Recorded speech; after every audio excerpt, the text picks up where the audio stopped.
Assalamualaikum warahmatullahi wabarakatuh. Perkenalkan, saya Dr. Irena Ujianti, Magister Biomed, staf pengajar di bagian Fisiologi Kedokteran, Fakultas Kedokteran Universitas Muhammadiyah Profesor Dr. Hamka pada program studi Pendidikan Dokter. Video ini saya buat sebagai salah satu persyaratan sertifikasi dosen, khususnya untuk pernyataan unjuk kerja Tridharma Perguruan Tinggi pada aspek pengajaran.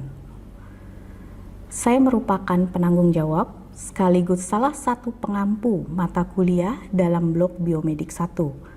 Modul ini merupakan modul wajib bagi mahasiswa semester 1 pada siklus kedua dengan bobot sebesar 6 SKS. Modul Biomedik 1 bertujuan memberikan pemahaman dasar mengenai konsep, prinsip, dan penerapan ilmu kedokteran dasar sesuai dengan topik yang dipelajari. Melalui perkuliahan ini, mahasiswa diharapkan memiliki kemampuan dasar untuk mengidentifikasi, menganalisis, serta menerapkan pengetahuan yang diperoleh untuk memecahkan permasalahan yang relevan secara klinis di bidang kedokteran. Proses pembelajaran dalam blok ini dilaksanakan dengan beberapa metode, di antaranya kuliah interaktif, problem-based learning, dan praktikum. Dengan kombinasi ini, diharapkan mahasiswa dapat memahami konsep baik secara teori maupun secara praktek. Capaian pembelajaran mata kuliah pada blok ini akan saya tampilkan pada slide berikut. Untuk evaluasi capaian mahasiswa dilakukan melalui beberapa bentuk penilaian, antara lain kehadiran dan keaktifan mahasiswa, computer based test, student oral case analysis, dan ujian praktikum. Untuk referensi yang saya gunakan pada blog ini, saya tampilkan pada slide berikut. Saya berharap melalui proses pembelajaran ini, mahasiswa dapat memahami dan menerapkan konsep ilmu kedokteran dasar secara komprehensif. Selanjutnya, saya akan memberikan bentuk video pembelajaran dalam mata kuliah Fisio-Kardiovaskular dan Hemodinamik. Terima kasih. Ya, baik. Bismillahirrahmanirrahim. Assalamualaikum warahmatullahi wabarakatuh. Waalaikumsalam warahmatullahi wabarakatuh. Innalhamdalillah, assalatu wassalamu ala rasulillah, amma ba'du. Baik, adik-adik yang saya hormati, saat ini kita akan membahas perkuliahan terkait fisiologi kardiovaskular dan hemodinamika. Apa capaian pembelajaran yang harus kalian dapatkan setelah nantinya mendapatkan kuliah ini? Kalian harus bisa menjelaskan dan mempresentasikan terkait fisiologi sistem kardiovaskular dan melakukan analisis interpretasi dan laboratorium terkait sistem kardiovaskular. Sebelumnya saya mengingatkan kalian untuk dapat absen terlebih dahulu di OLU, jangan lupa. Dan saya ingin memberikan satu bentuk pretest kepada kalian untuk melihat bagaimana pemahaman dasar kalian terkait perkuliahan ini. Mungkin kalian bisa nanti langsung masuk ke dalam link ini ataupun nanti langsung ke barcode tersebut. Oke, silakan kalian bisa melakukannya. Baik, adik-adik, kita akan masuk. Kalian sudah selesai untuk melakukan pretest. Kita masuk ke dalam pembelajaran kita kali ini. Kali ini kita akan membahas tentang anatomi jantung, siklus jantung, pengaturan curah jantung, dan hemodinamik. Baik, pada slide ini kita dapat melihat letak jantung pada rongga dada kita. Kalian bisa melihat di sini jantung kita berada di terletak di dalam rongga torak, ada di bawah sternum. Dia lebih mengarah ke arah kiri. Di sini kalian bisa melihat posisi daripada atrioventricular valve dan posisi dari semilunar valve-nya. Ya, ini sangat membantu terkait interpretasi klinik yang nanti harus kalian lakukan. Sementara di bagian gambar sebelah kiri kalian melihat bahwa ini adalah bagian-bagian dari jantung, ruang jantung. Ada 4 ruang utama jantung, atrium kiri dan kanan, ventricle kiri dan kanan. Ya, nanti setiap ruang-ruang ini akan dipisahkan oleh valve atau katup untuk mencegah aliran balik daripada darah menuju ruang sebelumnya. Kita melihat di sini adalah bagian daripada dinding jantung. Jantung merupakan rongga yang berfungsi untuk mendorong darah untuk dapat mengalir menuju sistemik tubuh kita. Karena itu dia harus memiliki kekuatan yang sangat besar. Karena itulah jantung ini terdiri dari banyak sel-sel otot. Itu adalah sel utama yang membentuk organ jantung kita. Oke, kalian lihat ini adalah bagian daripada sel-sel otot jantung. Sel-sel otot jantung sebagai salah satu sel utama yang nantinya akan menjadi penentu fungsi daripada jantung juga terdiri dari beberapa bagian-bagian yang sifatnya lebih kecil lagi. Di sini ada yang namanya aktin, miosin, ada tropomiosin. Kalian lihat ini adalah bagian tropomiosin. Ini tropomiosin, dan ada bagian yang melekat pada tropomiosin itu kita namakan sebagai troponin. Troponin ini ada 3 macam. Mereka membentuk satu kompleks, ya. Ada troponin C, troponin I, dan troponin T. Mereka memiliki fungsi yang berbeda. Kalian lihat, troponin C fungsinya untuk mengikat kalsium. Kalau otot itu mau berkontraksi, retikulum sarkoplasmik itu harus keluar. Retikulum sarkoplasmik yang isinya kalsium akan mengeluarkan kalsium. Kalsium akan melekat pada komponen daripada kompleks troponin ini. Sehingga nantinya tropomiosin akan membuka. Sehingga aktin dan miosin dapat berikatan. Seperti itu. Itu dasar sekali adik-adik. Makanya kenapa orang yang mengalami kematian pada jaringan otot jantung ini rusak. Kalau ini rusak, apa yang terjadi? Pecah. Kalau pecah, apa yang terjadi? Masuk ke dalam pembuluh darah. Kalau masuk dalam pembuluh darah, apa yang kita lihat pada pembuluh darah kita? Terdetek nih, harusnya troponin I, troponin C kadarnya nggak sebesar ini. Tetapi pada saat kondisi terjadinya nekrotik jantung, pecah, sel-sel otot jantung itu pecah, lisis, troponin C, troponin T, troponin I keluar. Dan itu bisa terdetek pada saat kalian melakukan pemeriksaan laboratorium darah.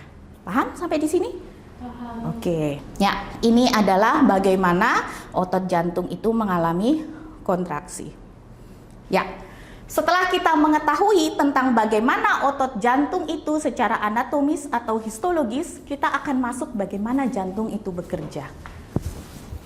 Pada saat kita membahas tentang bagaimana jantung bekerja, kita akan membahas tentang siklus jantung. Apa itu siklus jantung?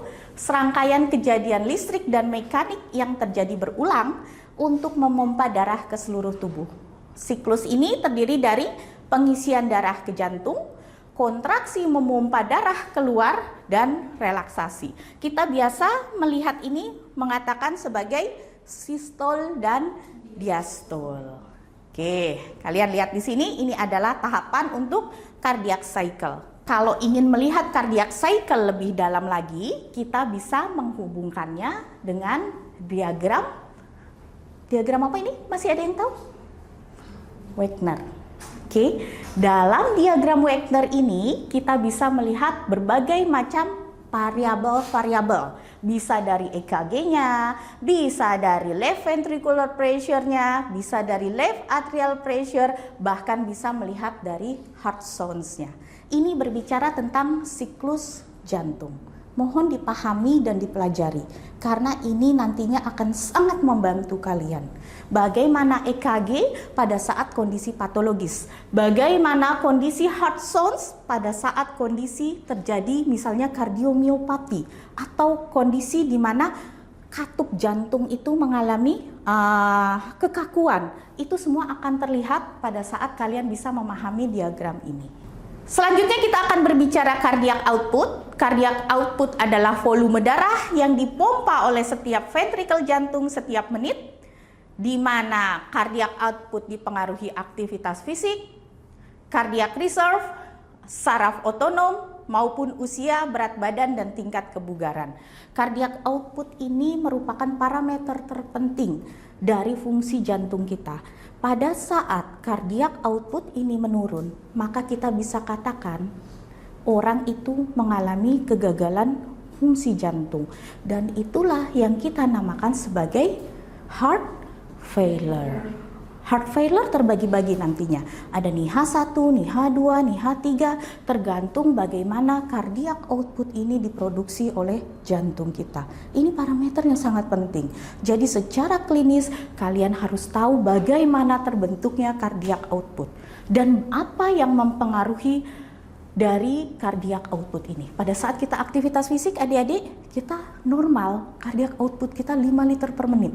Aktivitas fisik kita bisa 13 liter per menit. Bahkan seorang atlet bisa 16-17 kali per menit. Luar biasa sekali bagaimana jantung kita beradaptasi terhadap kebutuhan jaringan oksigen atau glukosa di dalam tubuh kita. Oke, pada saat jantung sudah tidak bisa melakukan adaptasi itu, itulah kita yang namakan sebagai heart failure. Dan itu butuh waktu. Faktor risiko juga banyak, terutama hipertensi. Apa kaitannya? Nanti kita bicara terkait resistensi, ya. Cardiac output tergantung 2 variabel utama, stroke volume dan heart rate. Stroke volume, jumlah darah yang dikeluarkan, ini jadi parameter kalau kalian lakukan echo. Echokardiografi, echo itu akan melihat bagaimana stroke volume seseorang. Perbandingan antara stroke volume dengan end diastolic volume. Ya, itu nanti dibandingkan lalu kemudian dikalikan. Biasanya itu harus kurang dari kalau kita katakan dia sudah tidak normal, itu kurang dari 60%. Ini adalah variabel-variabel yang harus kalian ketahui. Ada stroke volume, ada end diastolic volume. End diastolic volume ini adalah jumlah darah yang berada di ventricle pada akhir pengisian ventricle. Jadi ventricle itu, ventricle kiri akan melakukan proses ejection, akan melakukan kontraksi. Jadi volume darah dari atrium kiri itu akan masuk ke dalam ventricle kiri. Pada saat sudah tertutup itu katup atrioventrikular, kalau dalam siklus jantung kita katakan sebagai isovolumetric contraction, ya, sudah tertutup. Volume yang ada di ventricle kiri kita namakan sebagai end diastolic volume. Oke, pada saat dia akan membuka, siap membuka, darah akan di-ejection, darah akan dikeluarkan dari ventricle kiri karena ventricle kiri berkontraksi. Darah yang keluar itu kita namakan sebagai stroke volume. Stroke volume. Nih, stroke volume darah yang dipompakan keluar. Jadi ada end diastolic volume. Ini ventricle kiri. Ini adalah ventricle kiri. Oke. Ini adalah aorta. Oke. Pada saat dia ini masih tertutup nih katup aortanya. Ini darah ini siap untuk diejeksikan tapi belum mengejeksikan, belum berkontraksi, hanya baru siap untuk berkontraksi. Ini kita namakan end diastolic volume. Ini adalah parameter-parameter penting pada saat kalian membaca hasil echokardiografi. Oke? Nah, pada saat end diastolic volume ini, darah yang ada di ventricle ini diejeksikan pada saat dia berkontraksi, dia sudah berhasil membuka katup dari aorta, darahnya ini akan keluar. Oke? Tapi tidak semua darah akan keluar, hanya sebagian saja. Darah yang keluar masuk ke dalam aorta kita namakan sebagai stroke volume. Oke? Masih ada sisa di sini, tidak semua darah berhasil dikeluarkan. Masih ada sebagian sisa di sini. Sisa darah yang tidak dikeluarkan kita namakan sebagai end systolic volume. Oke, banyak soal-soal terkait hal ini. Jadi tolong pahami baik-baik. ya, ada namanya ejection fraction. Oke. Ejection fraction inilah yang akan menjadi parameter apakah jantung itu berfungsi dengan baik atau tidak. Oke, bagaimana dia berhasil mengeluarkan stroke volume menuju ke aorta untuk berjalan ke sistemik tubuh kita. Paham sampai di sini kan? Bagaimana jantung bisa kita katakan mengalami kegagalan fungsi. Dia tidak dapat melakukan ejection fraction dengan baik. Apapun penyebabnya, entah dia tidak memiliki kekuatan untuk berkontraksi, entah end diastolic volumenya itu kurang dari normal, entah itu katup yang terlalu kaku sehingga dia tidak mampu untuk mengeluarkan volume yang sesuai dengan yang dibutuhkan oleh tubuh kita. Apapun penyebabnya, itu kita katakan sebagai cardiac failure. Oke? Banyak soal di sini ya, jadi kalian harus paham terkait hal ini. Bagaimana stroke volume ini bisa dapat diejeksikan oleh kardiak kita, itu tergantung 3 parameter. Oke? Nih, parameternya apa saja? Preload, afterload, inotropi, atau contractility. Oke? Apa yang dimaksud dengan preload? Preload adalah beban awal yang dialami oleh otot jantung akibat volume darah yang mengisi ventricle. Jadi, kalian masih ingat hukum Frank Starling nggak pada otot jantung? Mungkin masih ingat, ya. Volume venous return yang masuk ke dalam ventricle kiri, ya, itu bisa kita katakan sebagai bagian volume yang akan membentuk preload. Bagaimana otot jantung dapat mengalami pergangan untuk dapat menampung venous return volume tersebut. Dia sangat terkait dengan end diastolic volume. Semakin baik preloadnya, end diastolic volume akan semakin tinggi. Nggak usah jauh-jauh. Orang yang mengalami kekakuan, misalnya ada orang yang mengalami kematian pada jantung, otot jantung. Otot jantung bisa nggak kita gantikan dengan jaringan otot yang baru? Sulit. Digantikan dengan apa? Digantikan dengan apa? Jaringan ikat. Jaringan ikat. Apakah jaringan ikat bisa melakukan pergangan? Tidak. Preloadnya itu akan menurun. Kalau preloadnya menurun, apa yang terjadi?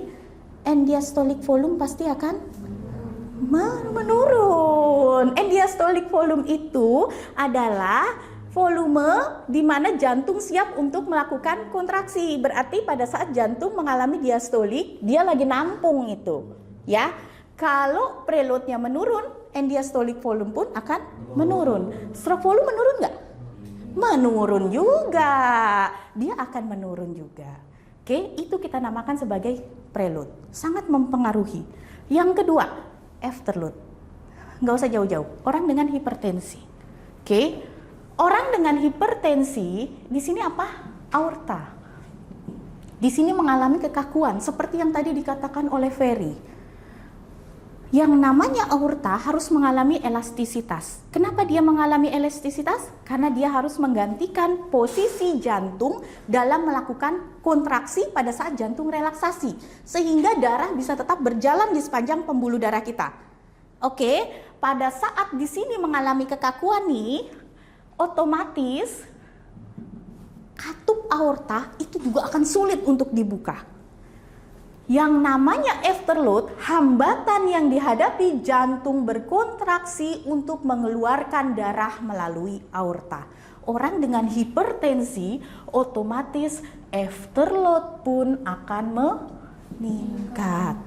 Maka kemampuan jantung untuk dapat membentuk stroke volume pun akan kalau afterload naik, stroke volumenya naik apa turun?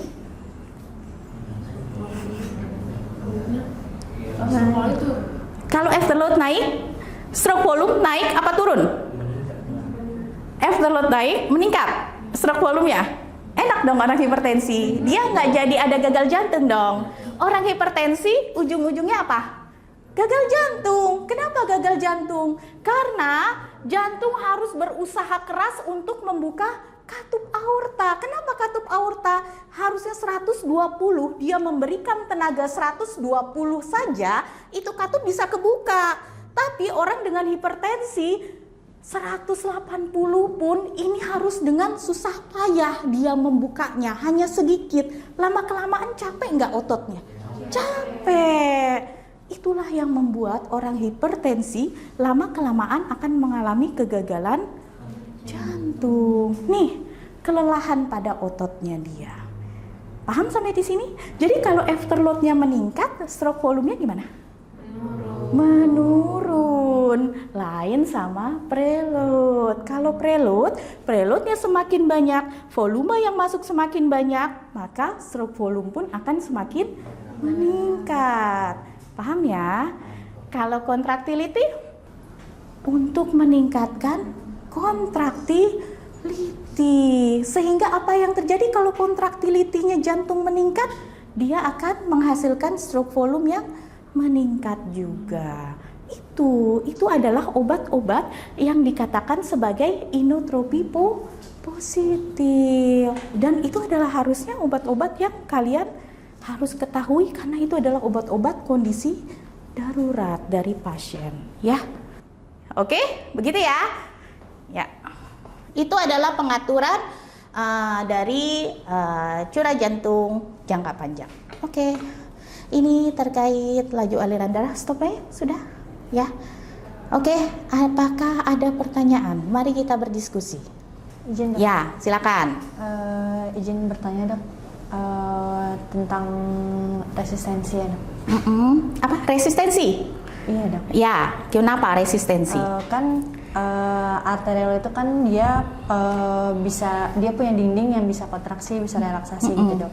Nah, tapi dia juga nanti kan mengatur diameter lumennya gitu, Dok, saat berkontraksi atau relaksasi gitu, Dok. Nah, kan tapi dinding arteriol itu kan lebih kaku dan lebih tebal gitu ya, Dok. Nah, bagaimana dia perannya di resistensi gitu, Dok? Oke, peran arteriol dalam resistensi perifer total. Baiklah. Baik.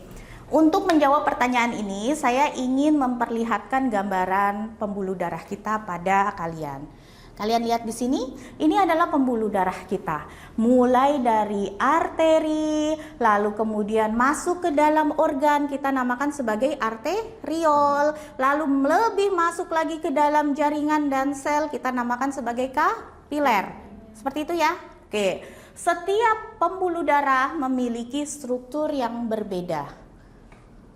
Kalian lihat, ini adalah pembuluh darah memiliki struktur yang berbeda. Pada saat kita berbicara tentang arteriol, maka kita akan berbicara terkait pengaturan volume darah yang masuk ke dalam jaringan organ tersebut. Saya nggak akan sulit seperti ini. Pada saat kalian melakukan aktivitas fisik yang berlebihan, oke, maka kebutuhan jaringan otot terhadap darah, terhadap glukosa dan oksigen untuk pembentukan ATP lebih meningkat atau tidak? Ya, lebih meningkat.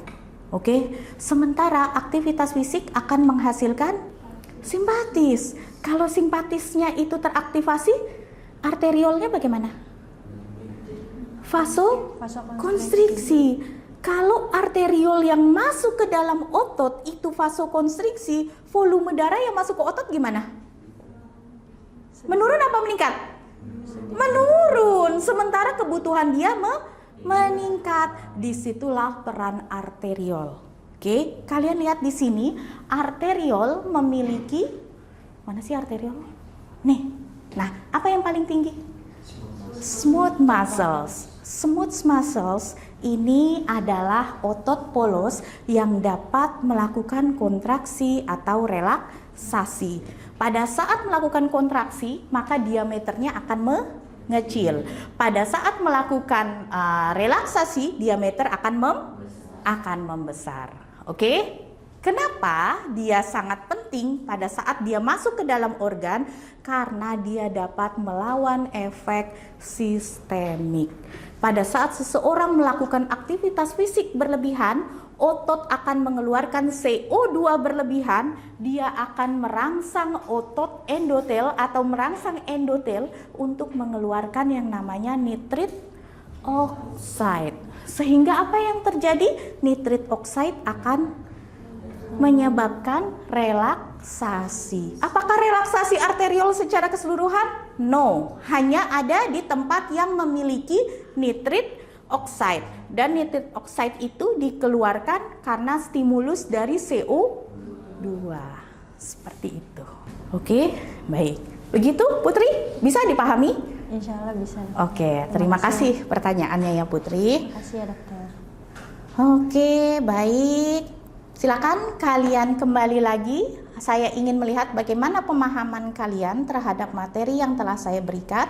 Silakan kalian mengerjakan sesuai dengan link berikut ini. Baik, terima kasih. Kebenaran itu datangnya dari Robmu. Karena itu jangan sekali-kali kalian termasuk orang-orang yang meragu.